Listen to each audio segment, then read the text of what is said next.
Bonjour, c'est Aurélie. Je voudrais répondre à une question d'une internaute, à nouveau, qui me posait une question sur l'envie irrésistible de pousser. Alors, qu'est-ce que c'est? Lors de l'accouchement, le bébé descend un peu comme dans un toboggan. Au niveau, il va longer le sacrum, le coccyx, l'ampoule rectale, l'anus. Et en fait, cette pression qu'on ressent au niveau de l'ampoule rectale et de l'anus donne une envie irrésistible de pousser. Ça peut même arriver un tout petit peu avant parce que vraiment il longe vraiment tout le bassin. Donc cette envie irrésistible de pousser là, ben, elle est irrésistible. On ne peut pas faire grand chose. La question qui était posée, c'était justement cette maman qui a déjà accouché 2 fois, a senti ces 2 accouchements, cette envie irrésistible de pousser, et ça lui a valu a priori 2 épisiotomies. Alors, c'est vrai que j'ai pas tout le contexte dans la question, donc je vais essayer de répondre avec les éléments que j'ai.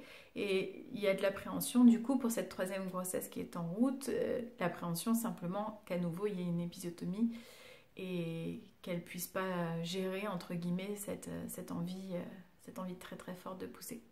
Alors effectivement, on ne peut pas freiner cette envie, ou alors c'est fortement désagréable parce qu'on a envie d'accompagner. De toute façon, le corps met tout en œuvre pour essayer de sortir ce bébé. L'utérus se contracte, c'est lui qui expulse le bébé. C'est même pas nous pousser au final. Si on ne pousse pas du tout, le bébé de toute façon va sortir parce qu'il est expulsé par notre corps, par l'utérus. Mais c'est vrai que cette pression-là, elle est irrésistible. Hein, on a envie d'accompagner comme ça, on accompagne, on accompagne. Et c'est tout à fait normal. Alors, comment faire pour essayer de gérer au mieux cette poussée, de l'accompagner au mieux pour éviter justement que le périnée soit abîmé et qu'il y ait une épisiotomie? Alors déjà, dans un premier temps, la position va être importante. Cette position sur le dos, les jambes en l'air, peut être effectivement une mauvaise solution pour protéger son périnée. Donc même si vous avez une péridurale, essayez dans la mesure du possible, pourquoi pas, de vous mettre plutôt sur le côté. Il suffit de hop, qu'on vous aide à mettre une jambe un petit peu plus sur le côté pour être un peu asymétrique, pour pouvoir laisser passer ce bébé aussi plus facilement, et puis pour protéger les tissus. Donc la position, voyez avec la sage-femme qui est présente qu'elle puisse vous aider. Une péridurale est plus ou moins fortement dosée, donc il y a des moments effectivement où ce sera plus facile de bouger les jambes. De toute façon, si la péridurale est trop forte, vous n'allez probablement pas sentir l'envie irrésistible de pousser puisque c'est complètement endormi. Voilà, donc il faut que ce soit forcément une péridurale assez légère et sinon on ne sent pas cette envie. Donc la position, et ensuite votre souffle va aider. Alors comment faire pour vous aider par rapport à ce souffle? L'idée c'est d'essayer de ne pas bloquer votre respiration, donc d'essayer d'expulser l'air comme si vous vouliez souffler sur une bougie sans l'éteindre. Oui, bon d'accord, pas facile, surtout dans ces moments-là, hein. Mais c'est juste pour vous dire qu'il faut vraiment minimiser l'expire pour vraiment que ça se fasse en douceur. C'est peut-être plus facile d'ailleurs de le faire de façon répétée, vraiment saccadée. Alors, c'est pas une respiration que j'aime particulièrement, mais si vous sentez que c'est vraiment trop pressant et que vous avez vraiment envie de pousser très fort, ça peut vous aider, donc de faire des petites inspirations, expirations. En pinçant les lèvres, c'est mieux pour retenir l'air.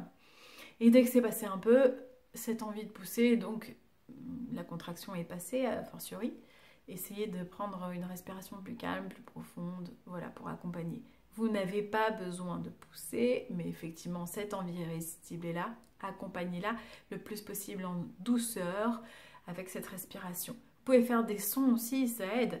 Le fait de tenir un son, ça va vous obliger justement à expirer le plus doucement possible. Donc, en faisant oh, et on tient, on tient, on tient, on tient. Excusez-moi, je ne suis pas chanteuse, mais personne, peut-être pas grand monde ne l'est de ceux qui écoutent cette vidéo. Donc je ne suis pas chanteuse, donc bon bah mon son à moi est peut-être pas mélodieux, hein, certes, mais grosso modo ça fait ça. Donc on accompagne en faisant ce son-là. N'ayez pas peur de faire des sons, il n'y a pas de souci, c'est presque normal d'en faire, donc pas de souci. Les sons, l'expire tout doux et la position. Voilà, ça va déjà grandement vous aider. Ensuite, si vous vous sentez de le faire, mettez votre main sur le périnée pour sentir ce qui se passe et pour accompagner au mieux. Parce que souvent, le fait de mettre sa main, ça nous permet de se dire « Ok, là, j'en suis là, ça avance vite. » Et là, du coup, on freine parce qu'on sent la tête, on sent comment ça avance. On le sent déjà fortement dans son corps, certes, mais le fait de mettre la main, ça aide. Ou sinon, avec un miroir pour observer vraiment tout ce qui se passe. En général, dans ces moments-là, c'est vrai que c'est difficile de regarder dans le miroir ou de mettre sa main, mais pourquoi pas? Ça peut être une solution aussi. Voilà, c'est vrai que on n'a pas non plus 1 milliard de possibilités, mais je vous assure que déjà avec la position, l'expire qui change, qui se module, qui s'adapte à votre corps, sans bloquer, sans faire des gros efforts de pousser, ça va grandement vous aider. Et j'espère que j'ai répondu et que j'ai apporté quelques éléments de réponse en tous les cas à cette maman qui me posait cette question et pour laquelle c'était assez angoissant. J'espère que voilà, ça pourra aider. N'hésitez pas à me poser des questions dans les commentaires, je me fais un plaisir d'essayer de vous répondre avec mon expérience et de maman et puis de sage-femme. Voilà. Ce qui est important aussi pour moi, et je le redis à nouveau, mais ces vidéos-là ne font pas du tout office de consultation médicale, donc à nouveau, s'il y a des angoisses, des appréhensions, peut-être qu'il faut aussi creuser un peu la question un peu plus profondément en allant voir justement votre sage-femme qui vous suit ou le professionnel de santé qui vous suit pour essayer de mettre un petit peu de lumière sur ce qui s'est passé parce que dans la question qu'on m'a posée, je n'ai pas tous les éléments pour pouvoir donner une réponse aussi parce que la situation a pu être délicate ou le bébé avait besoin de sortir très vite, etc., etc. Il y a tellement de facteurs qui font que ça peut être différent, la crispation, l'angoisse, la peur, bref, donc je peux répondre vaguement, on va dire, dans les grandes lignes, ce qui est déjà très intéressant, mais si vous voulez vraiment approfondir, je vous invite vraiment à poser cette question au professionnel de santé qui vous suit. Je vous embrasse, à bientôt.